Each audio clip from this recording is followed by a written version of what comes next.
अस्सलाम वालेकुम everyone, welcome back to my YouTube channel. आज हम बात करेंगे इंग्लिश लिटरेचर के एक बहुत ही इम्पोर्टेंट टाइम पर, एक बहुत ही इम्पोर्टेंट एज के ऊपर, दैट इज़ विक्टोरियन लिटरेचर। ये वो एरा है, ये वो टाइम पीरियड है जो हर एक स्टूडेंट के सिलेबस के अंदर मौजूद है और एग्ज़ाम में भी इसमें से बार बार क्वेश्चंस पूछे जाते हैं। तो चलिए देखते हैं विक्टोरियन लिटरेचर क्या है, इसके फीचर्स क्या हैं और विक्टोरियन लिटरेचर के इम्पोर्टेंट राइटर्स कौन से थे।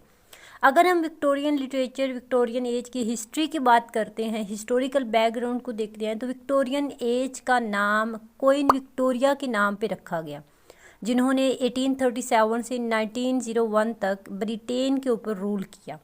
ये टाइम पीरियड जो था ना, इस टाइम पीरियड में दो तरह से प्रोग्रेस हो रही थी। एक तरफ इंडस्ट्रियल रेवोल्यूशन था, अर्बनाइजेशन थी, साइंस, टेक्नोलॉजी और मॉरल वैल्यूज़ का टाइम था, जबकि दूसरी तरफ सोसाइटी के अंदर पॉवर्टी, चाइल्ड लेबर और क्लास डिवीज़न जो था वो बहुत ज़्यादा था।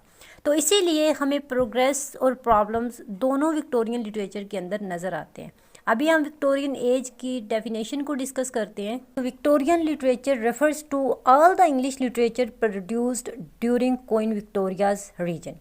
ये literature realism, moral purpose, social criticism और ह्यूमन वैल्यूज़ की कंसर्न से मार्क होता है।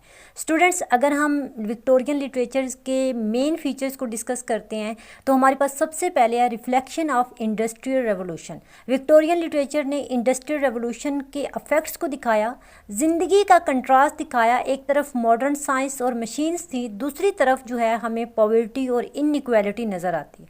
डिकन्स के novel hard time, Oliver twist में फैक्ट्री लाइफ और पॉवर्टी को बहुत अच्छे से एक्सप्लेन किया गया। नेक्स्ट फीचर है conflict between faith and science. Victorian age में रिलीजन वर्सेस साइंस का काफ़ी बड़ा डिबेट था। उसके अलावा मैंने आपको बताया डार्विन की जो ओरिजिन ऑफ स्पीशीज़ थी, उसने भी ट्रेडिशनल जो बिलीफ थे उनको काफ़ी ज़्यादा चैलेंज किया। लिटरेचर इस कॉन्फ्लिक्ट को रिफ्लेक्ट करता है। जैसे मैथ्यू अर्नल्ड का एक पोइम है डोवर ब्रिज, ये रिलीजन की डिक्लाइन को दिखाता है। उसके बाद है realism and social criticism. Literature ने सोसाइटी की रियल प्रॉब्लम्स को हाईलाइट किया, ना कि इमेजिनेटिव दुनिया, ना कि इमोशनल दुनिया दिखाई, बल्कि रियलिटी को दिखाया। जो कुछ सोसाइटी में हो रहा था वही चीज़ें राइटर्स ने अपने वर्क्स में हमें दिखाई। Real characters, real struggles, poverty, class system, सभी कुछ हमें इनके वर्क्स के थ्रू, सभी कुछ हमें राइटर्स के वर्क्स के थ्रू नज़र आता है। जैसे जॉर्ज एलियट के वर्क्स को देखते हैं। जॉर्ज एलियट ने मिडल मार्च के अंदर realistic portrayal of rural society दिखाई। उसके अलावा जॉर्ज एलियट का वर्क है मिल ऑन द फ्लास, उसके अंदर भी उन्होंने काफ़ी ज़्यादा जो है वो रियल कैरेक्टर्स, रियल चीज़ें दिखाई हैं। यानी जो उस कैरेक्टर के अंदर, जो उस वर्क के अंदर मैगी का कैरेक्टर है वो एकदम रियल है और उसकी स्ट्रगल जो है वो एकदम रियल है। उसके अलावा मोरल पर्पस, विक्टोरियन राइटर्स का एम सिर्फ इंटरटेन करना नहीं था, बल्कि रीडर को एजुकेट करना और मोरली गाइड करना भी था। सोसाइटी में स्ट्रिक्ट मोरालिटी थी, सो लिटरेचर ने भी उसी स्ट्रिक्ट मोरालिटी को रीइंफोर्स किया।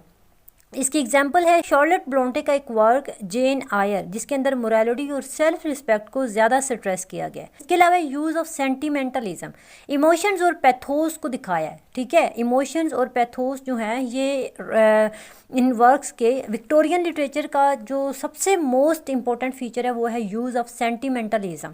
सेंटिमेंटलिज्म मीन्स इमोशंस और पैथोस का बहुत ज़्यादा स्ट्रॉन्ग रोल है विक्टोरियन लिटरेचर के अंदर।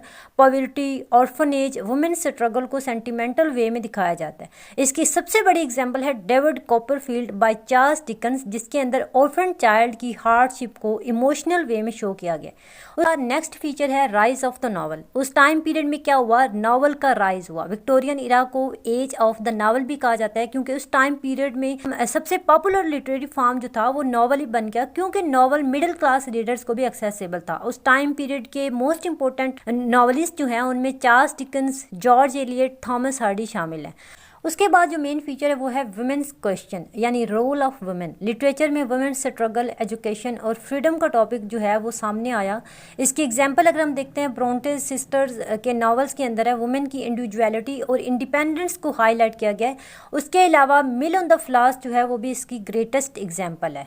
अभी हम कुछ मेजर विक्टोरियन राइटर्स को और पोइट्स को डिस्कस करते हैं। तो नॉवलिस्ट में हमारे पास सबसे पहले है चार्ल्स डिकन। इनका ग्रेट वर्क है Oliver twist, David Copperfield and great expectations. इनके अंदर हमें सोशल रिफॉर्म, पॉवर्टी नज़र आती है। अगर आप ग्रेट एक्सपेक्टेशंस को पढ़ते हैं तो उसमें आपको एक कैरेक्टर पिप नज़र आता है। पिप का कैरेक्टर जो है वो एक ऑर्फन कैरेक्टर है और किस तरह से उसको सोसाइटी में जो है वो हेल्प आउट किया गया है, किस तरह से उसकी बहन जो है वो उसको पाल रही है, उसकी परवरिश कर रही है।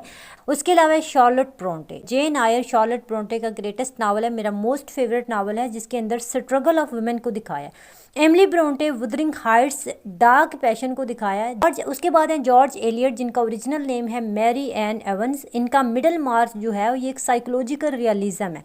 उसके बाद थॉमस हार्डी का टेस्ट ऑफ द डियाबोविल्स एक ट्रेजिक फेट है और एक पूरा पैसिमिस्टिक नावल है। उसके अलावा पोइट्स में अगर हम देखते हैं तो लॉर्ड टेनिसन जो हैं ये पोइट्स लोरीट भी हैं और इनका जो है इन मेमोरियम एक ग्रेट विक्टोरियन वर्क है। उसके बाद Robert Browning dramatic monologue My Last Duchess, Matthew Arnold and Thomas Carlyle, John Ruskin, Matthew Arnold जो हैं इनको विक्टोरियन एज का, विक्टोरियन पीरियड का क्रिटिक्स और ऐसाइस्ट माना जाता है जो सोसाइटी और कल्चर पे लिखते थे।